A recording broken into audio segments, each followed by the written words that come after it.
of course I am. Top of pops material, me. Pitch is looking good. You haven't done that. You haven't done that pitch. Good lad. Is it Mick? Yeah, it is. I used to buy in Budweiser's all ground stuff on a Did you? Monday. Yeah, we used to drink in there at lunchtime.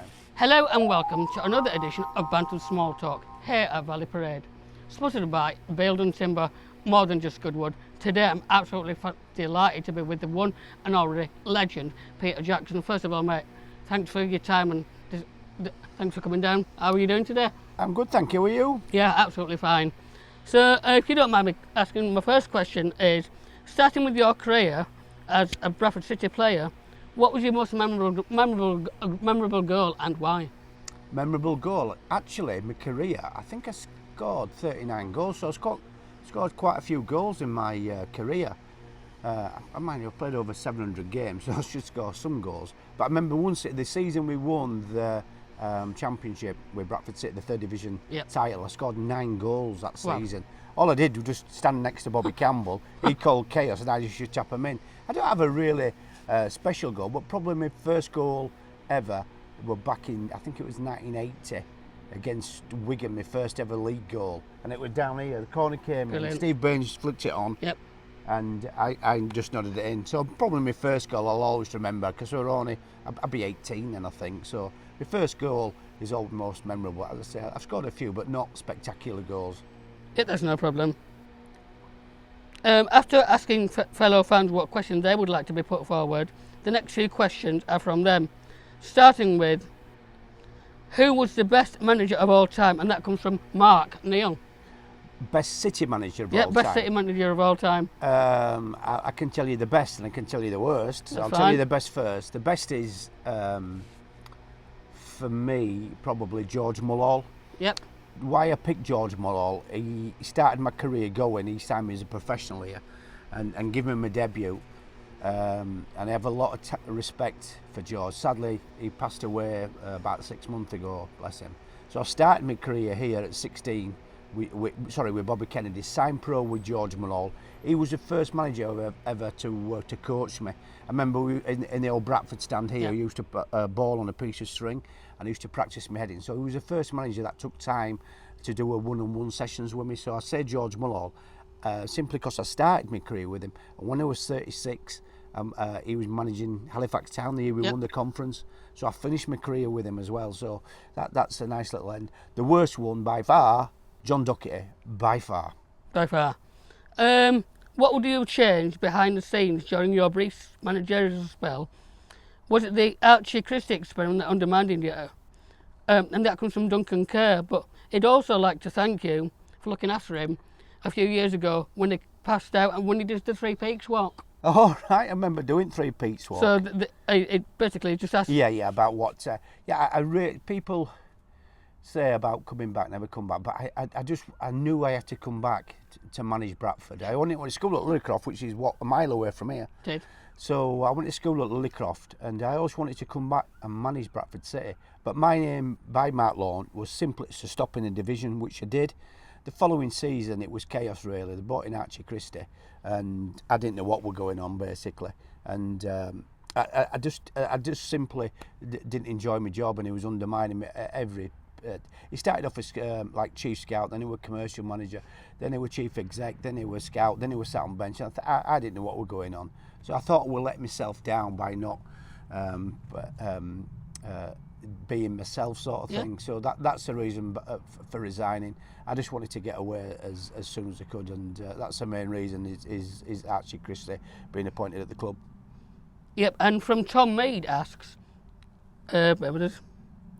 what's your greatest ever memory of being both a Bradford City player and a manager?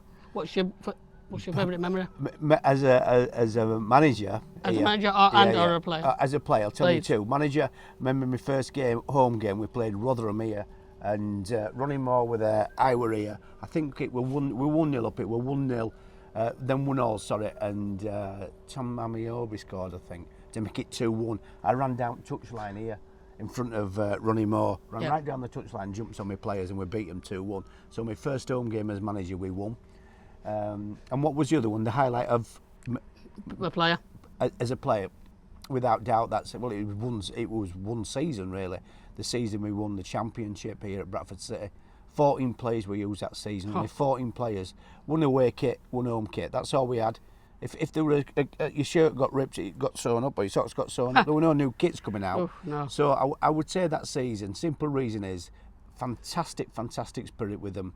We're like a family, and we still are like a family. Yeah. We could be 3-0 down with 5 minutes to go, still thinking we'd win 4-3. It was a fantastic season, and obviously ended in tragedy. But that group and spirit that we showed over them couple of years with City was amazing. Yeah, and I'm afraid I've got to ask you, why do you think things, although we're going back in the past, why do you think things went so drastically wrong under Reading? I mean, to begin with, I admit I did stick up for him, but... Yeah.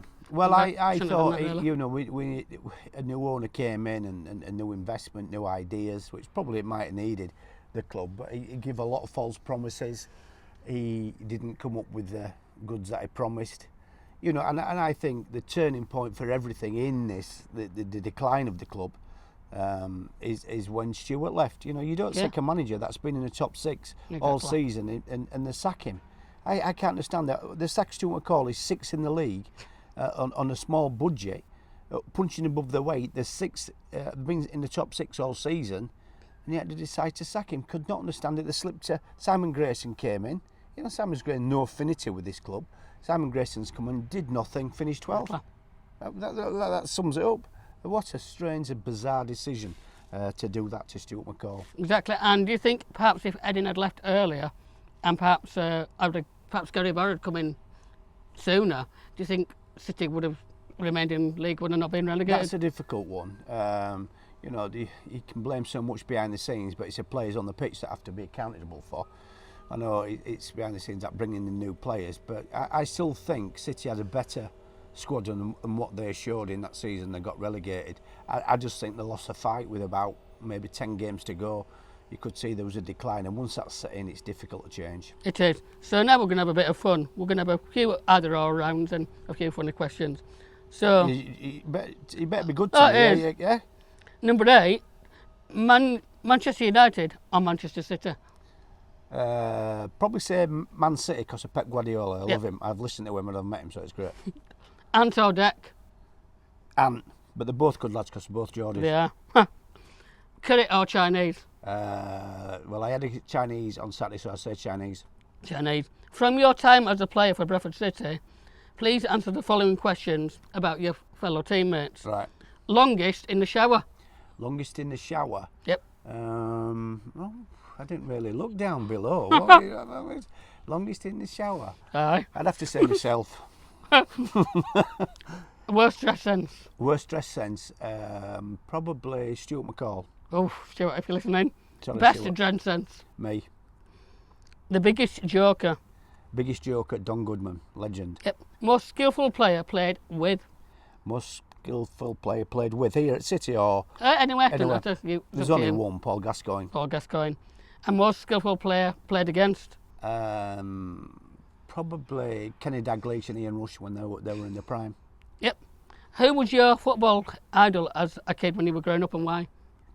I would say Norman Hunter at Leeds United, because I was a central defender. Him or Jack Charlton, I would say. I was a Leeds fan growing up.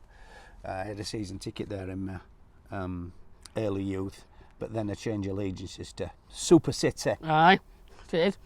What I want to ask you is, who was the best player you ever signed as a manager, and that comes from Wayne Lovett? At Bradford or anywhere? Anywhere. Well, I think it might mean City, but it's completely up to you. I'll say the all-time one. Yep. One at Bradford City will go through is obviously Naki Wells. Oh yeah, brilliant. Naki Wells came on a free transfer from Carlisle. I remember his first game up at Park Avenue. I remember sat with Mark Lawn. Yep. And watching him, and Mark Lawn went, he's useless. And why have we signed him? 18 months later, we signed 1.3 million to Huddersfield. We did. I loved him. Brilliant player. He was a great player. But the other one was a lad assigned called Gary Taylor Fletcher. Yeah. Gary Taylor-Fletcher, really interesting player, played non-league. So he played non-league, 3rd division, 2nd division, 1st division, Premiership. You know, he'd gone through all the divisions. So I signed him at Huddersfield, and he did an amazing job for me. So, you know, Gary Taylor-Fletcher a good sign. Yeah, and after sort of 2 draws in our opening games, what do you think of where do you think City will get better? Do you think we'll improve? Do you think we'll begin to convert our chances, and where do you see us finishing in the season? I don't think we've had a bad start, but we just haven't met some people's expectations. But you know. Yeah. Well, start of the season, I put 25 quid on it, 7-1 for them to win it, and I still stick by it. They've got a chance of winning it this season. Key is to it is the 2 strikers. If they keep them fit, both have had injury problems. So if they keep them 2 fit, both need to score between 15, 20 goals apiece. To any team that does well also has a scorer that scores over 20 goals in a season, and them 2 are well capable of scoring 20 goals apiece. So if they can remain tight at the back and get chances for the 2 lads up front, they have a chance of doing something this season. But they're the key, definitely a key, because they're as good as any strike force. Yeah, I like Vaughan a lot. Yeah, you know, outside the Championship, I would say they're as good as strike force, Clayton Donaldson and Vaughan, outside probably the Championship, if they remain fit. Yeah, that's absolutely fine.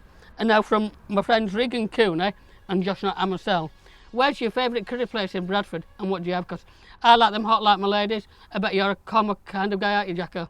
Oh, I don't know. I like Mumtaz. Yep. If me mentioning Mumtaz, they might give me a free curry, might they? You just don't know, do you? But I like strong curries. But I would say Mumtaz is my favourite curry place in Bradford. I love it. Yeah, it's great. Yeah, love it. And my final question from the Bantams post is: which Bradford City player would you most like to have played up with? Was it this season's squad? Was it last season's squad? Which Bradford City player would you love to have played with? Probably Dean Richards. Dean Richards. A legend, absolute legend. I met Dean when he was a young kid, 16-year-old kid, when he came to the club. And I've always kept my eye on, obviously, Dean, and sadly he passed away. But I'd love to have played at the side of Dean. Me and Dean as a centre-back, and a pairing would have been absolutely unbelievable. So Dean Richards, who was a legend, and sadly missed around these parts, because he was a great kid. Yeah, and just maybe one really quick one. Are you coming to the game on Tuesday, or will you be just coming to the league game on Saturday? Yeah, I'm coming Saturday. I've been I came down the first game of the season. I'm going to watch Huddersfield Lincoln, because I've managed both them clubs as well. So I'm going to watch them tomorrow night, and then I'm down at Super City on Saturday. Try to get me 25 quid bet at 7-1 to cheer them on. Yep, and put you on the spot. Are we going to win our first game, and what's the score going to be? 2-0 to City, Donaldson and Vaughan. Yep. Let me ask you a few questions, right? Who's your favourite manager, Bradford City manager all time besides me? One of them, I'd have to say, definitely Stuart McCall. Yeah, Stuart McCall, okay. And I also like Chris Kamara. He was brilliant. Yeah, Chris Kamara.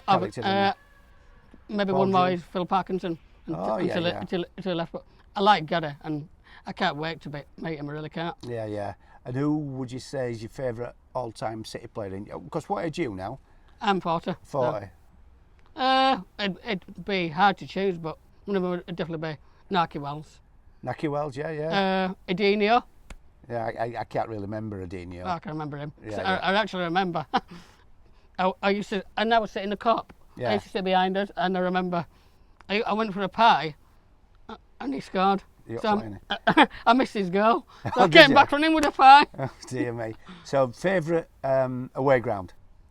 Oh, trying to think. Probably go for. Trying to think of that one. Can't really decide on that one, but I've probably been. Although I don't like the same, probably Man United. Yeah. My favourite away ground, I went last season, went down with Huddersfield to. I should have said even Wembley. Yeah. Well, I went down to the new Tottenham ground. Have you? It's incredible, absolutely incredible. How do you think Stadia has come? And do you know why Stadia has come so far? Because what happened here, the Bradford City fire. They had to change Stadia the way they were at that time, and football changed because of what happened here in Bradford. God bless it. Yep. Nice to meet you. It is. So thank you for your interview today, Peter Jackson. And that's another edition of Bantams Small Talk, sponsored by Baildon timber. Baildon timber. More than just good wood. More than just good wood. I'm going to get some timber at Baildon timber. Good lad.